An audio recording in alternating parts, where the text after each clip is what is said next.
alors aujourd'hui c'est Mélo sans Mélie et on se retrouve pour un tag spécial été, donc le tag de Pocket Jeunesse, encore et toujours PKJ. Tout de suite on commence avec la première question qui est: quelle a été votre première lecture de l'été? Ça a été La Nuit des Cannibales de Gabriel Katz, donc c'est un livre dont j'ai déjà parlé en vidéo, dont j'ai déjà fait l'article.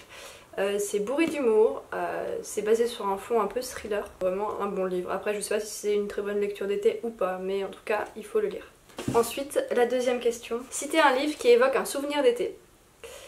J'ai eu un peu de mal à répondre à cette question, j'avoue. Et j'ai choisi Le Petit Nicolas. Donc il y a plusieurs tomes pour suivre les aventures du Petit Nicolas. Ça m'évoque l'été parce que c'est un enfant qui va à l'école, et à l'école, quand on est en cours, on pense uniquement au moment où vont enfin venir les vacances, et notamment les grandes vacances, donc l'été. Et il y a pas mal d'histoires qui se passent aussi en été ou dans des bacs à sable, des choses d'un style, et pour moi ça m'évoque vraiment l'été, la liberté, quand tu as du temps pour jouer, etc. etc.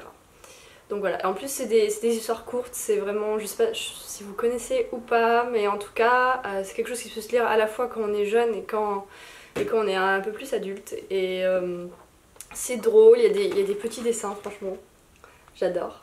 Ensuite, il faut citer un livre qui se passe en été. J'ai choisi un livre d'Agatha Christie.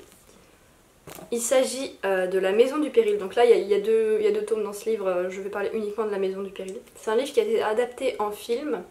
Et l'image vraiment que je me souviens de ce livre et de ce film, c'est de cette femme qui conduit en décapotable avec les cheveux dans le vent et le foulard et les lunettes, etc. Et en plus ça se passe sur une plage, des fois il y a des moments qui se passent sur une plage, etc. Donc vraiment tout à fait l'été. C'est un très bon policier, franchement, même si c'est un peu long à lire, il y a beaucoup de détails, mais en même temps c'est pour ça que le scénario est vraiment très bien ficelé, que l'histoire tient énormément debout. Donc c'est un livre plutôt pas mal. Et le film était pas mal, même si je ne crois pas qu'il raconte l'histoire avec une exactitude parfaite. On enchaîne tout de suite avec la quatrième question. Citer un livre dont la couverture évoque l'été. Donc cette fois-ci j'ai encore pris un policier qui tend plus vers le thriller. Donc c'est Mary Higgins Clark, Tu m'appartiens. Donc définitivement la piscine avec la bouée, ça ne peut évoquer que l'été. J'aime beaucoup Mary Higgins Clark. Le seul problème avec cet auteur, c'est que son schéma narratif est tout le temps le même. Donc du coup, à force d'en avoir lu plusieurs, je peux quasiment deviner qui va être le meurtrier, ce qui va se passer, quelle histoire d'amour il va y avoir, etc. Bon après, ces histoires sont très différentes de l'une à l'autre. Le psychopathe change complètement. Ça se passe pas du tout dans le même contexte, donc du coup ça rend vraiment quand même les histoires très intéressantes, et ça vient contrecarrer le petit bémol. C'est des lectures vraiment agréables, franchement, si vous n'êtes pas fan de ce genre, vous pouvez commencer par ces livres à elle, parce que ça reste abordable franchement pour des gens qui n'aiment pas trop le thriller par exemple. Ensuite il faut citer un livre qui se passe dans un endroit où on aimerait passer des vacances. Alors ça a été assez dur, j'ai été tentée de citer à nouveau La Passe Miroir, mais vu qu'on en a parlé énormément, je me suis dit que j'allais faire un peu plus original. Et j'ai choisi Les Chroniques du Monde Émergé. Donc c'est 3 tomes, 3 gros tomes. Voilà, je vous les montrer un par un parce que j'adore vraiment les couvertures. Regardez-moi cette couverture, ce dragon, franchement, il fait rêver. Même s'il a l'air un peu féroce comme ça. Et la dernière, j'adorerais avoir la même coupe de cheveux. Bon, pas forcément la même couleur, hein, mais la coupe de cheveux est juste magnifique. Et l'héroïne s'appelle Niall. C'est une femme, franchement, elle est incroyable, je l'admire presque autant qu'Elana.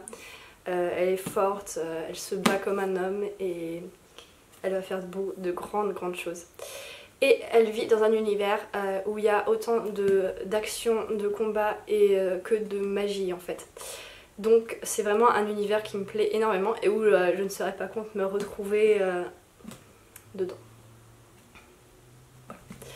Il faut savoir que cet auteur a écrit 2 autres trilogies aussi. Les légendes du monde émergé et les guerres du monde émergé, il me semble. Je les ai lus un peu plus tard, quelques années après avoir lu les chroniques. J'ai été un peu moins fan, j'avoue. J'avais tellement adoré Niall et ses compagnons que j'ai trouvé la suite un peu moins bien. même si c'est pas vraiment une suite, ça se passe dans le même monde, mais l'histoire, ils ont la même histoire en commun. Des fois on a même des références à Niall, ce que j'ai beaucoup aimé. Mais c'est complètement indépendant sinon. Ensuite, je vais vous citer 2 livres que je conseille pour l'été. Donc on commence tout de suite avec Ta deuxième vie commence quand tu comprends que tu n'en as qu'une, de Raphaël Giordano. Donc c'est un livre qui est sorti tout récemment en poche. C'est une lecture vraiment très agréable, même si elle est très courte vu qu'il y a 251 pages. C'est un livre où l'héroïne principale, qui est une femme, est atteinte de routinite aiguë. Et elle souhaite se soigner et elle rencontre un homme qui va l'aider à faire ça. Donc en fait c'est un peu une quête du bonheur, de la joie, etc. D'être à l'aise dans son corps et tout ça. Et c'est vraiment très très intéressant et en effet ça apporte beaucoup de bonheur, même si c'est un bonheur assez court vu qu'il n'y a que 251 pages. Mais c'est une lecture vraiment très très agréable qui apporte aussi pas mal d'anecdotes sympathiques et qui nous permet d'apprendre certaines notions de psychologie, de philosophie ou des choses dans ce style, et j'ai vraiment beaucoup apprécié. Ensuite je vous conseille Mes amis mes amours de Marc Lévy. Alors Marc Lévy c'est un auteur que je n'apprécie pas particulièrement. Certains de ses livres m'ont plutôt ennuyée en fait, j'ai eu du mal à lire. Parce que les actions ne s'enchaînent pas forcément très rapidement. Mais il y a certains de ces livres que j'ai beaucoup aimés. Mes amis, mes amours en fait partie. C'est vraiment assez drôle, donc très bien pour l'été. En fait c'est 2 pères célibataires qui décident d'emménager ensemble. Du coup vous imaginez les problèmes qu'il va avoir et les situations assez drôles qui pourraient se passer. Et enfin la question 7, avec quel personnage de roman aimeriez-vous partir en vacances? Alors j'ai choisi mon héroïne préférée, franchement, enfin elle est juste géniale, je l'admire tellement, elle est forte, elle est belle, elle est courageuse, elle a vraiment tout plein de qualités. C'est bien entendu Elana. Donc 3 grands tomes de Pierre Bottero, un auteur vraiment exceptionnel.